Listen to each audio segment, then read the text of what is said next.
Hey everybody, welcome to this week's Roundup. If you're local to the New York City area, I'm selling something kind of weird and unique, so hang out at the end, but I don't want to waste everybody else's time now, so let's jump in and see what we got.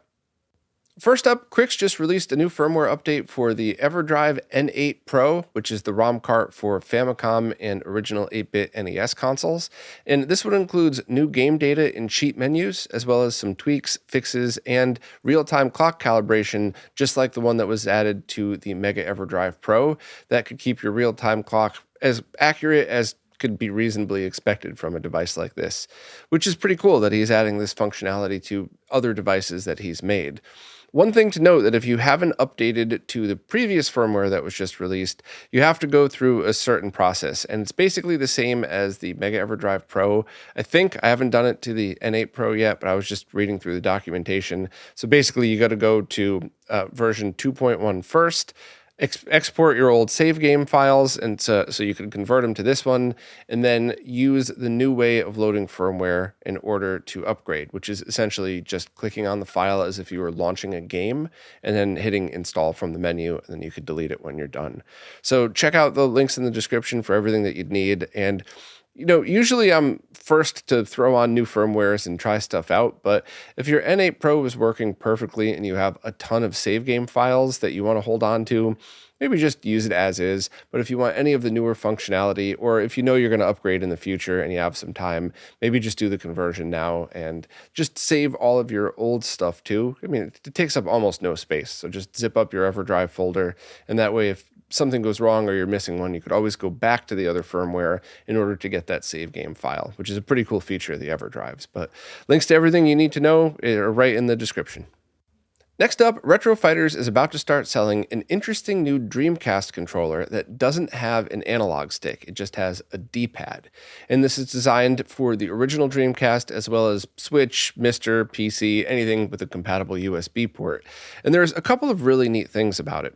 First are the lag test numbers. And by the way, RetroFighters has bought a Mister setup and a full Mister lag test kit in order to get these numbers. So they're doing the exact same testing that the community is doing, which is freaking amazing. Thankfully, companies are listening and want to give us the data we need. A bit more on that in a minute, but the lag test numbers come in at 1.95 milliseconds, so 2 milliseconds in USB wired mode, which is great, but also 5 milliseconds in wireless modes, which is also really awesome. There's some gotchas with that. Once again, I'll get to that in a minute, but let me just keep going with the basic features.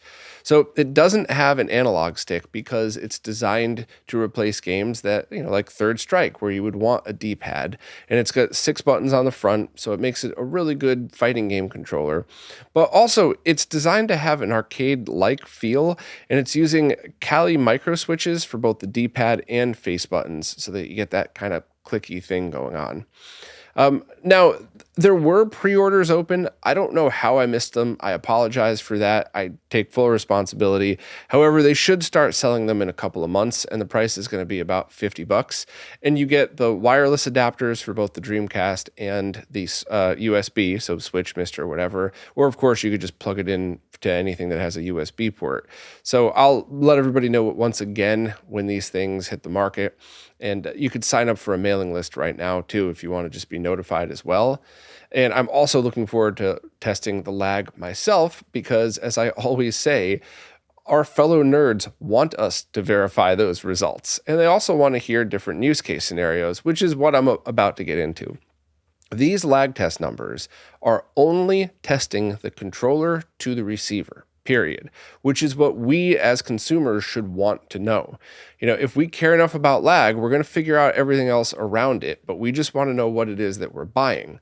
However, if you live in the middle of a big city, in the middle of an apartment complex, there's going to be thousands and thousands of wireless networks interfering. So you're probably going to get a little bit slower on the wireless part.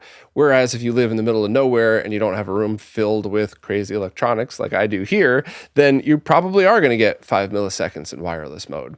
And same thing on the USB side. You plug that into the Mister with the fast USB port settings enabled, then you're almost surely going to get 2 milliseconds. However, if you plug it into a Windows 11 PC without any optimizations, there's no chance you're going to get that. But that's nothing to do with the controller. That's either the environment the PC you're using, et cetera, et cetera. So I hope other companies start to adopt this testing method because it really is an excellent and very accurate way of seeing exactly what to expect when you're buying these controllers. And I also hope that we as consumers understand that there's other factors like some of the examples I just mentioned. So if you get yours home and you live in the middle of Manhattan and you're getting over a frame of latency in wireless mode, but still 2 milliseconds in wired, you should be aware that that's stuff that you could expect to happen. It's not on RetroFighters, that's on us. But, let me know in the description or in the comments if you think I'm wrong about this one, but I doubt anybody's going to change my mind on this because we really need to just rate the hardware and figure out ourselves what else is going on, if you even care about this stuff. If not, just know that you're buying something that's pretty low latency, and if you like the look and feel of it, then go for it. But yeah, it's exciting to see both a cool product and good, accurate numbers to go along with it. Next up, the developer Cosam has just released the design files for their version of the fabled Sega Neptune, which is a Genesis and 32X all built into one board. And that was something that was announced and then canceled back in the 90s, but it was something that had a lot of potential to be pretty cool, especially if the 32X library really took off, because it would have been a console that played new 32-bit games as well as all of the existing libraries. And there's a bunch of really cool features built into this one. But I just want to say that these are the Gerber files, so I don't believe anybody at the moment is pre-manufacturing the motherboards with any of the components in them. What I would love to see is for somebody to make these and have everything populated except for the proprietary chips, and then you have to find yourself a Genesis, which would have the exact compatible chips. I believe it'll be a Genesis 2 and certain motherboard revisions, as well as a 32X to get the 32X chips, and that's not easy. There's going to be a video coming up fairly soon that shows this process and shows exactly what you would need to do in order to get this board running. But I'll talk about that when that's released. The other tweaks that Cosam has integrated into this is an updated power circuit by Zaxor, who has a ton of knowledge of power circuits. Everybody who listens to me knows how paranoid and terrified I am of bad power circuits. If it's coming from Zaxor, it's probably going to be excellent. Also, there's a built-in switchless region mod.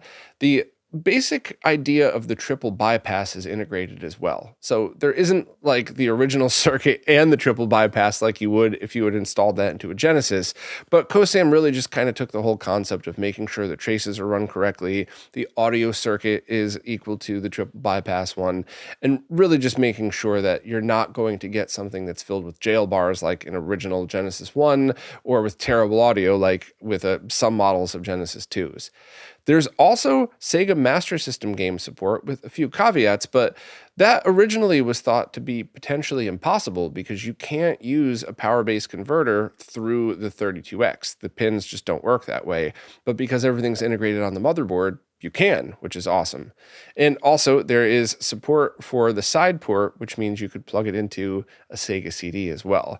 So then you could actually have a 32X CD if you would like.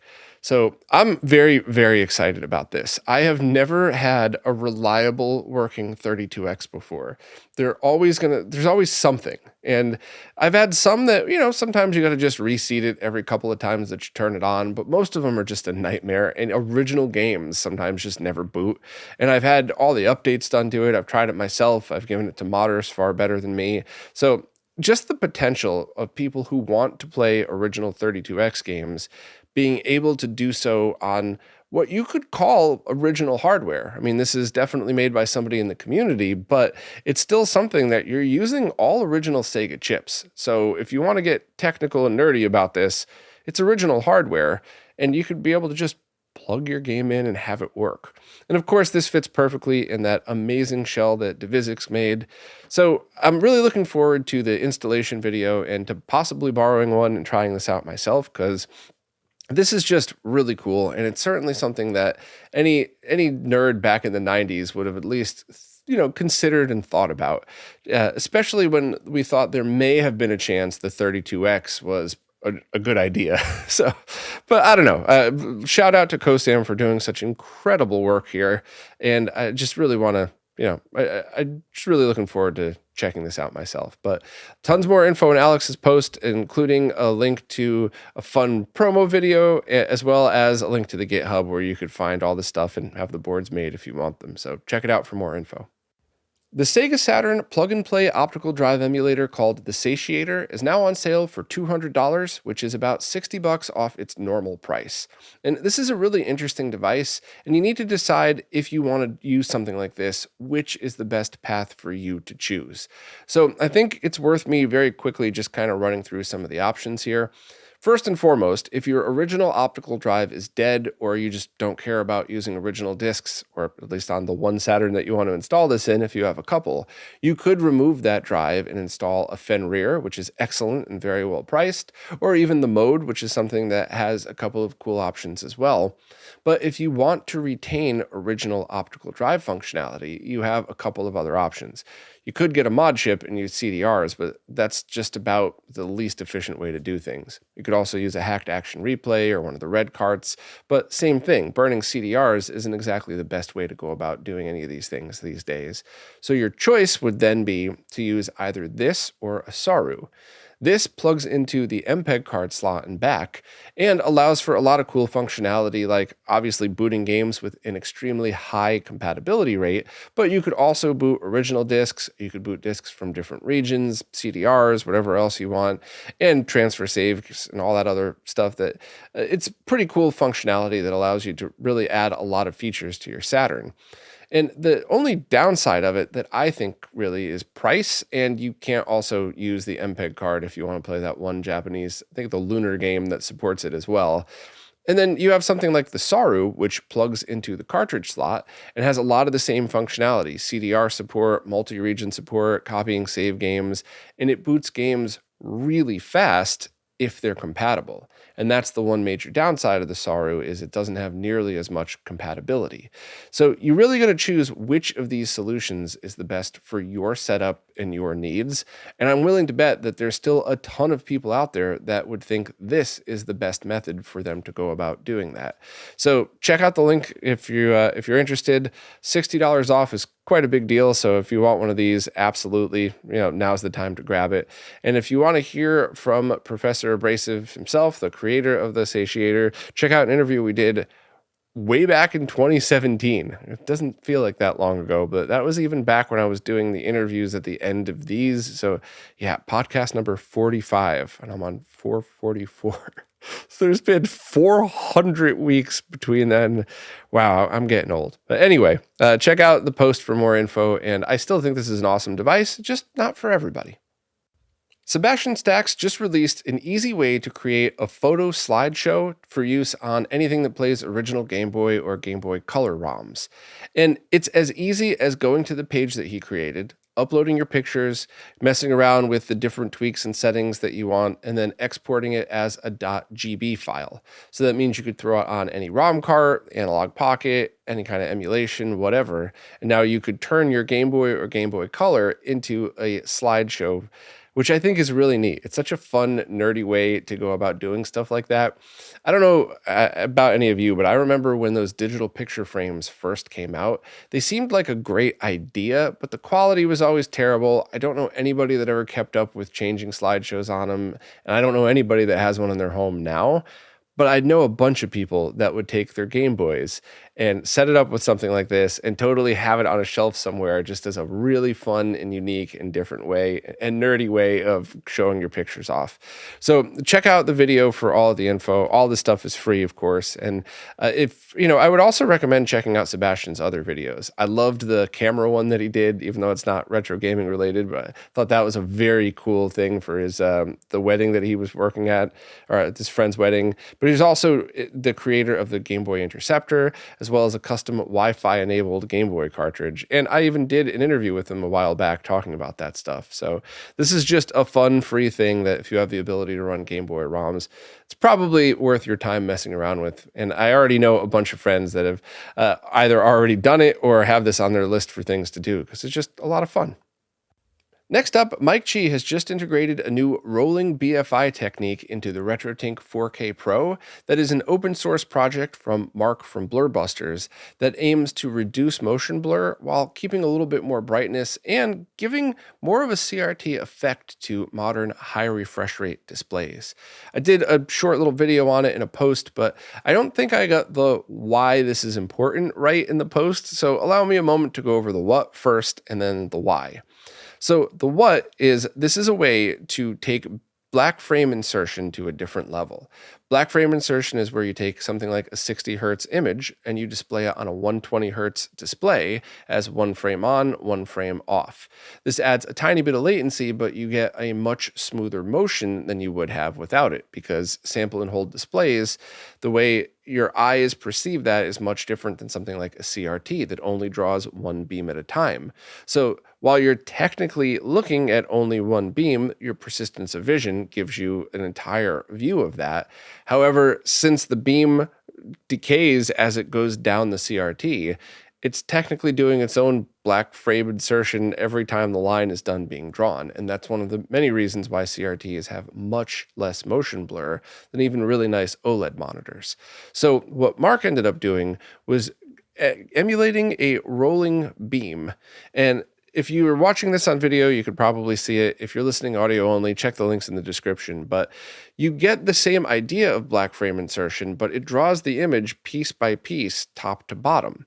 And this, in my very limited testing, because I don't have access to a lot of high refresh rate monitors, it gave less motion blur than just basic BFI, while also adding a little bit more brightness on the screen because of the way this draws. So that kind of brings me to the why. Why is very simply reduced motion blur at higher brightness, but also with things like the ability to dial in phosphor glow and the beam steepness. Now, you need at least a 120 hertz monitor in order for this feature to work, and the RetroTink 4K Pro can do up to 1440p 120 or 1080p 240. And 120 hertz, I have a display that's compatible with that, and it looked fine. It just looked about the same as standard BFI, but the colors popped a tiny bit more. Now, I'm running a really low quality LCD monitor here, so that's probably not the best example. Also, scan lines always look weird on my monitor, no matter what. This is just I basically just use this for editing and stuff like that. I have to save up for one of those brand new amazing 4K OLED monitors that could do 240 hertz as well. But you want to curb your expectations for that. If you have a 120 hertz capable display, just try it if you already own the Tink 4K. It's free, as are all of Mike's firmware updates, and it's really worth seeing. However, if you have a 240 hertz compatible monitor that can run 1080p 240, that's when you start to see a much bigger difference. You have about 75% reduction in motion blur for 60 hertz sources than you would have just running it at 60 hertz, and it just looks awesome. Now, I don't have a 240 hertz OLED, but I did see footage of it, and I do have a capture card that could do 1080p 240, and that's how I was able to get these examples here. Also, I loved the way it looked on the capture card with scan lines, but it's really going to come down to how your display scales that 1080p image. So I would really love to borrow or buy, if I win the lottery, a 1440p 240 and a 4K 240 compatible monitor, so I could see how each of them scale this 1080p image and see if the scan lines would line up or if they use some uneven scaling technique that's not going to be the best. Maybe they'd have some built-in sharpness controls that often end up in ringing, but that's less of a big deal when you have scan lines on, at least in the testing I've done. Maybe your monitor's different. So this is definitely something that's really awesome, and I highly recommend playing with it if you can. I did show a couple of examples in the video, including one that I definitely recommend not doing. I just showed it in order to give you an example of having the beam steepness and phosphor glow up all the way. I really just showed that as an example of what's possible, and also how to kind of have that blooming effect go through the scan lines a little stronger. The only other thing you're going to need to note about this, other couple of things, is how to enable it. I just walked through that in the post, so I'm not going to waste waste your time here, but you do need a custom 1080p 240 resolution if you which just copy and paste right from the post. But also this is a pro only feature. The CE's FPGA is definitely not going to be able to handle something like this. So this is just one of the other things that's going to set the 4K Pro apart from the 4K CE. And that's totally fine. I have examples of everything here in the post, including a still shot of the scanline mask so you could understand how that's going to look. Because I think while all of this stuff is compressed while recording, I couldn't figure out how to do lossless 1080p 240. So it still has the compression artifacts and it still has the almost ruined scan lines, but it'll give you a better sense at least. Also, I have, the links to the 2 Tink videos if you want more info on all of this stuff. But honestly, I'll stop rambling here. Just go watch these videos and check it out. They're 1% views of what this is going to look like. And I think this is going to be a pretty huge deal. And I cannot wait to try it on a 240 hertz OLED to see how all this stuff looks, because it's not about nostalgia for CRTs. It's about recreating as close to the same lack of motion blur that you would get on a CRT on modern panels. And it'll probably help for LCDs, but this is something that if you have an OLED, you have to try it, or an OLED that could do 120 hertz or higher. So check out the post for all the info you need. Now it's time for this week's Mr. Updates, care of Lou from Lou's Retro Source. As usual, I'm just going to skim through these and talk about the ones that interest me the most and add my thoughts where I feel like it. But if you want all the details, visual examples, and more info, please check out Lou's video and subscribe to him on YouTube. First up, Taki has announced some PSX-themed consoles, but as we learned a couple months ago, price, features, and name and everything else is subject to change all the way up to the last day, so you can check out the links if you'd like. I'm just going to wait till there's more solid info to talk about it. Next, What's Ken Making posted a follow-up video to the Mr. Portable overview, and this is a step-by-step guide on how to make that portable. So if that's something that you were waiting on, this is definitely a must-watch because it'll show you exactly what you need to do to get that done. And if you're making one of these, post your pictures on social media, tag me and Lou and everybody else, because we want to see these. I think it's a really awesome thing to have. And not only do I just love do-it-yourself projects, I want to see what people's feedback are and if anybody could help improve on this stuff, which is something Ken talked about in his video. Also, there's a new Jaguar core in development by Mazamars that can work with only one SD RAM chip, which is exciting. The original one that was out there could also, but not for all games. So, I might be talking out of turn here, but I think the goal is a Jaguar core that could play Tempest 2000 perfectly with one RAM stick, because that is the go-to game for the Jaguar. And while there are others worth playing, and some not, I think that's the one that's really worth playing, especially if there's spinner support. So Mazamars, I'm really sorry to be that person that compliments you and then asks for more, but I'm asking for more. Is there any way you could try to add spinner support into that so anybody with USB spinners could just maybe enable something in the menu and have it automatically work once you launch the game? I don't know. I'm sorry to ask for things that I'm not smart enough to do, but that would be a pretty big deal for people that wanted to play that game. Moving along, Hotego ended 2024 by releasing a brand new core, which is based on Konami's Twin 16 hardware. There are 2 games playable from this, Q-Brick and Gradius, and I believe this one is for Patreon subscribers only because it's still in beta. However, the Tekken World Cup core is out of beta and now public because all of the bugs that are reasonably able to be fixed were already smoothed over, and that allows you to play Tekken World Cup and Gridiron Fight. Next, core developer Reiki just started development of a YM3438 core, which isn't an entire arcade core. This is just the FM sound chip. So this would also be a module that could be plugged into other cores that need this sound chip implementation. So Reiki's hoping this new core would fix the sound bug in the current Psychic 5 core.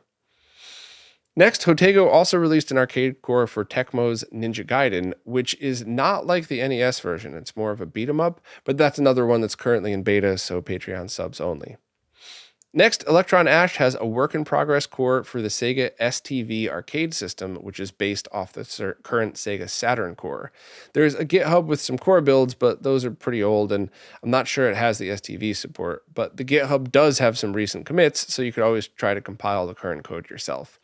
STV is essentially the arcade version of the Saturn, and it has some games that you can play on the Saturn, but there's some differences. I think that's really worth its own video, and if Ash gets that working, hopefully somebody like Lou could do a quick video showing the differences and what you get out of it. But having STV support is pretty awesome. Next, a new Zapparoo core and Zapparoo app has been released. That's the original Tap 2 that had to be changed. The name had to be changed for copyright reasons. And it's got the transition of the name change, but also some new features and bug fixes. So definitely check that out if you use it and you're interested. I bought the app and I do use it still to do a couple of different things. It's not the only way that I launch games, but I bought it not only to support Wizzo, but also because I do actually use it now and then. And Bedroom Ninja designed some Zapparoo readers that could house SNES, Game Boy, and NFC card and trading cards. So this isn't something that reads the cartridge and launches the game. This is essentially something where you would put an NFC sticker on the back, and when you plug it in, it's exactly like you're just using a standard NFC card and tapping it. So this is one of those things that's just a fun tactile addition that some people might think is dumb and other people might think is the coolest addition to their Mister, and both are fine.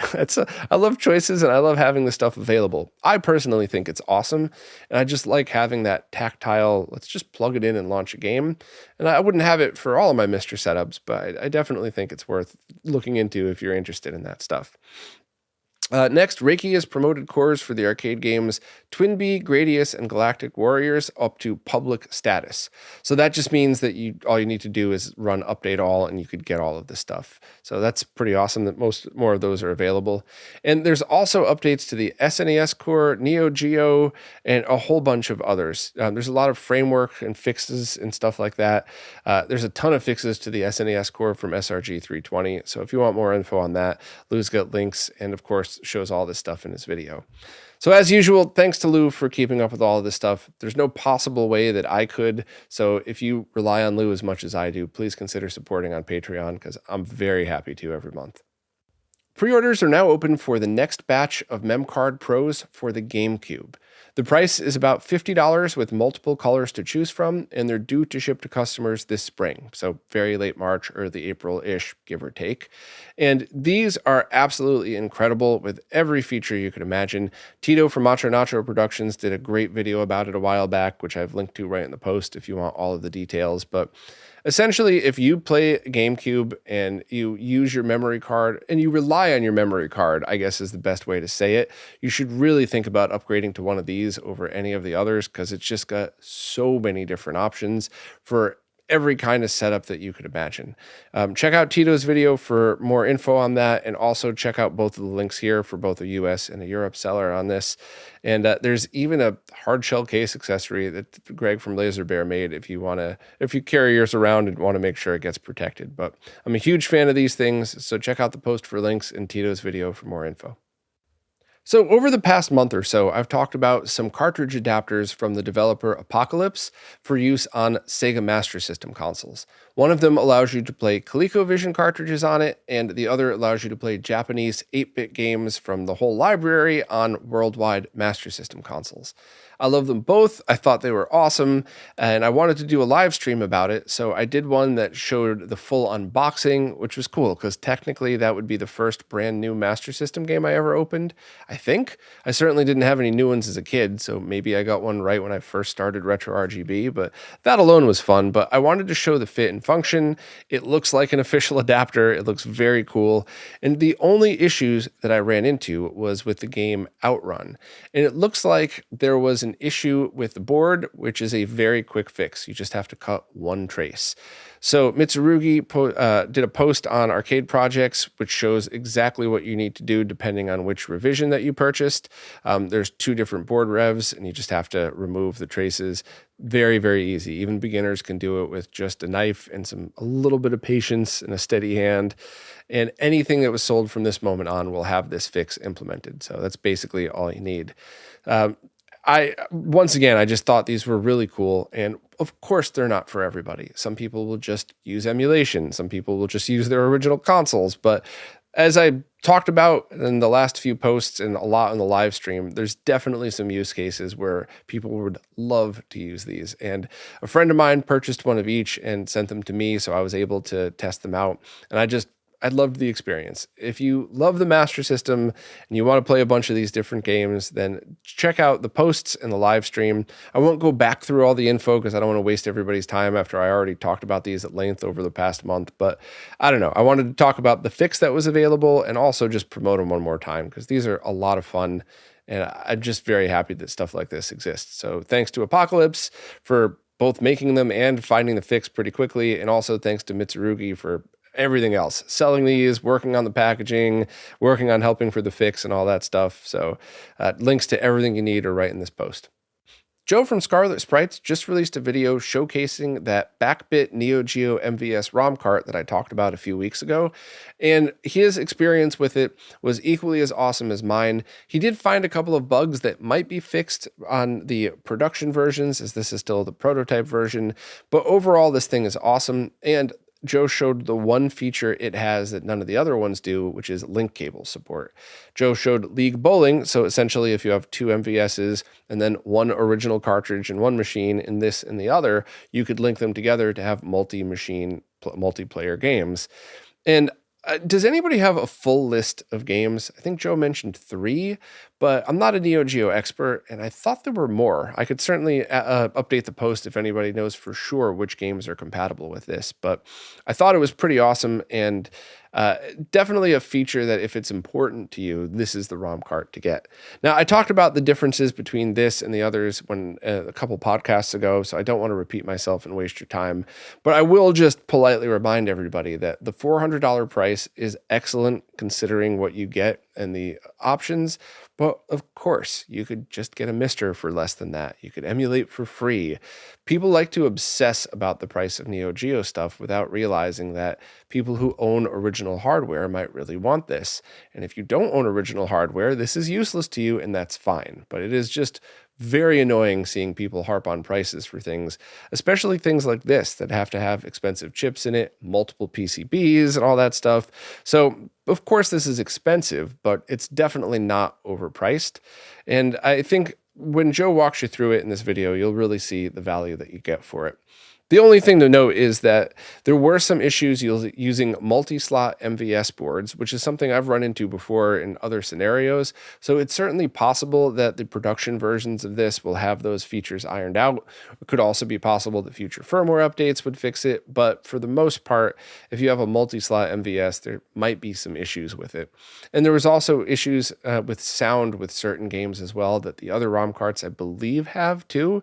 But Joe showed all that in the video if you're interested. So please check that out. And also, just for reference, if you want to see how fast this thing actually is, you could check out the video I uploaded a while back that compares it to some other solutions. But this looks like the go-to ROM cart for Neo Geo MVS owners.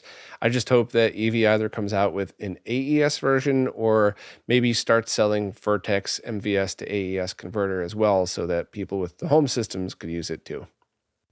Last week, I did a live stream where I tinkered with the Dreamcast, did some minor upgrades that I'd already shown in detail before, but I also showed the newer shells from Yowie of RetroCool, and they looked absolutely awesome, especially the painted color changing shell that sometimes looked purple, sometimes looked blue, sometimes just looked dark and black, but not quite black. I don't know. That was really, really incredible. But there was a couple other ones. There was the semen themed one, which I just had an absolute ball teasing that. And there was also a grayish one. So I just wanted to mention him here because if you were looking to replace the shell in your Dreamcast, then getting the real ones from Yowie, which there are official resellers too, by the way, but there are also some low quality, crappy clones out there. So I just wanted to make sure that I helped Yowie promote the new colors that you can get, the new paint colors, as well as the new plastic colored ones as well. And just remind everybody that these things exist. They're awesome. And if you're going to buy them, please support the people who actually make them and not the disgusting cloners who just steal the stuff from other people. I know it's hard to say, did somebody steal a recreation of original console, but hopefully by this time, of me rambling about this stuff. You know what I mean when I say things like that. But yeah, I just wanted to share the live stream. And to be honest, if you're not into slow-paced modding live streams, skip it. But look at the thumbnail and click on the link to Yoey's stuff to get an idea of what to expect. I'm certainly not trying to shamelessly promote a live stream. That's definitely not for everybody. But I am here to promote the shells because they're very cool. And that color changing one was way cooler in person than I could have ever possibly gotten across in a post. So I figured I would just talk about it here and skim the live stream if you want to see them in a white box just to get an idea of what they look like. And just go right to Yoey's website if you want to purchase these things. Before I go, I have something for sale for anybody around the New York City area that can't really be shipped. And I know it's kind of shameless to talk about it in the podcast here, but this is something that I just want to share with someone else and don't want it to just disassemble and go away if possible. But a couple of years ago, I did a video about how sometimes 2.0 audio is a better fit for your setup or the room. And one of the examples I showed was in my living room. I wanted something kind of minimalist, and I wanted 2 speakers hidden inside a TV stand. So I took some really nice ELAC speakers. I took the front covers off of them, and then I took an IKEA TV stand, removed the glass from the doors, and put speaker material in its place. So essentially completely hiding the speakers, but allowing you to still hear them. And it sounded incredibly good. Like, I was genuinely really surprised. I thought the speaker material could potentially muffle the sound, but it really wasn't any different than having the front grill cover on. And the way I had it with the legs on the floor, with the felt pads on it to help reduce some of the low end transfer and the little pads between the speakers, it just turned out to be amazing sounding. So I need to sell that because I need to put different furniture up there now. And I just wanted to know if anybody would want the full TV stand and speakers. I want to sell those together just because it was such an awesome combo. And it's something that you can't really disassemble. And I could, if needed, just send you the 2 doors that have the speaker material in them, and then the speakers if you wanted to, if you want to get your own, and I guess the legs for the TV stand if you want to get your own bested TV stand. But even shipping those speakers is going to be a bit expensive, and you never know what you're going to get. I could thoroughly wrap them in bubble wrap and it'll be expensive to ship, but some UPS driver might hurl them down a flight of stairs. So if you're local in the area and you want an awesome minimalist setup, please just let me know in the comments and we'll figure out what to do.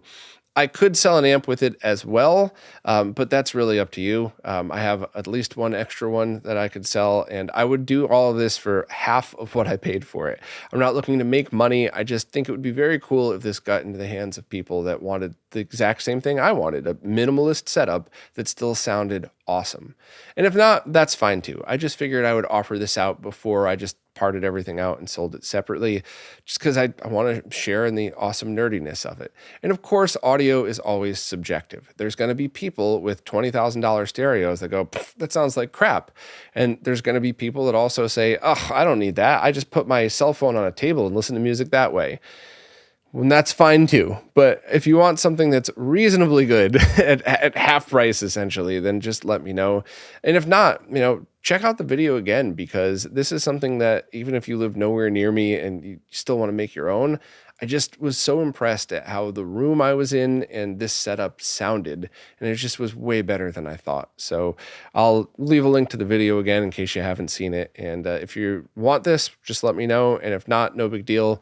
I could probably just part it out and go from there. But yeah, check it out if you're interested. Well, that's it for this time. As always, thanks to everybody who watches, listens, plays nicely in the comments, and especially thank you to anybody who supports in any way, because it really is you who's keeping all this stuff alive. So thank you all so much, and I'll see you next week.